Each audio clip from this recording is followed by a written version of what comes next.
إذا ضاعت البطاقة الوطنية مالتك أو الجنسية القديمة هاي اللي كانت بها صورة ورقية، المهم شنو الإجراء اللي لازم تسويه؟ أخوي العزيز، أختي العزيزة، مباشرة تروحون الأقرب محكمة عليكم، تسوون بلاغ بضياع مستمسكاتكم. إيش راح تستفادون من هذا البلاغ؟ أنا أقول لك، البلاغ هذا ما دام سويته بهذا التاريخ، أي شيء يصير باستخدام مستمسكاتك انت بريء منه. راح تقول لي شلون يعني؟ انت من رحت للمحكمة وبلغت انه مستمسكاتك ضاعت، ولا سامح الله بعد فترة من الزمن اجت عليك دعوة قضائية او فد شيء، او واحد اتهمك بشيء وانطاك هذا التاريخ، راح تقول له اخوي العزيز انا بهذا التاريخ بالمحكمة بلغت انه مستمسكاتي ضايعات. حلو، عندك ما يثبت حقك قانونيا. اثنين، من راح تروح تصدر بطاقة وطنية جديدة أو بطاقة سكن أو أيا كان من ذن المستمسكات الأربعة، راح يقولوا لك وين قرار القاضي؟ أنت مو تقول ضاعن؟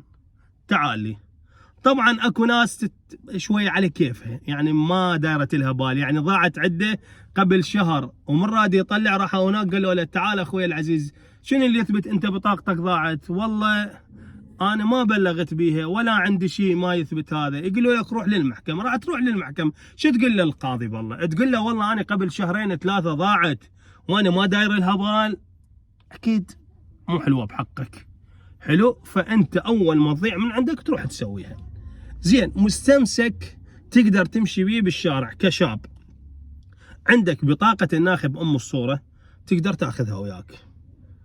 ما عندك هذا القرار اللي عندك تقدر تستفيد من عنده، تخليه بايدك يعني، وبنفس الوقت تاخذ وياك بطاقة السكن. اذا كانت باسمك يكون افضل، واذا كانت باسم ابوك ماكو كل مشكلة، بس احنا نقول الافضل. ليش؟ حتى تعرف اكو سيطرات توقفك ايا كان، انه انت عندك فد مستمسك يثبت شخصيتك انت، واذا انت كنت طالب فعندك هوية الطالب، واذا منتسب عندك هوية المنتسب. بس احنا شو نقول احنا الافضل انه انت لازم شو تسوي؟ تبلغ بالمحكمة، لان من راح تصدر بطاقة وطنية راح يطلبون من عندك قرار المحكمة. بدون قرار المحكمة ما راح يطلعوا لك بطاقة وطنية. فهمتني اخويا؟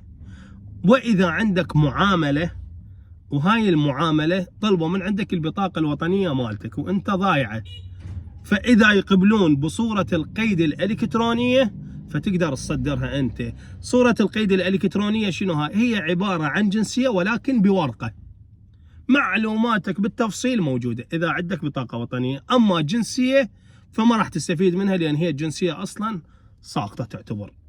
ليش احنا نقول ابو البطاقه الوطنيه صارت الاولويه اليه؟ فطلع، لان راح تستفيد من عندها. هسه راح يطلبونها من عندكم، طبعا جايه المحافظات تدريجيا يطلبون من عندكم البطاقه الوطنيه. شكو واحد ما مطلع بطاقه وطنيه ما يقدر يكمل اجراءات تحديث البطاقه التموينيه.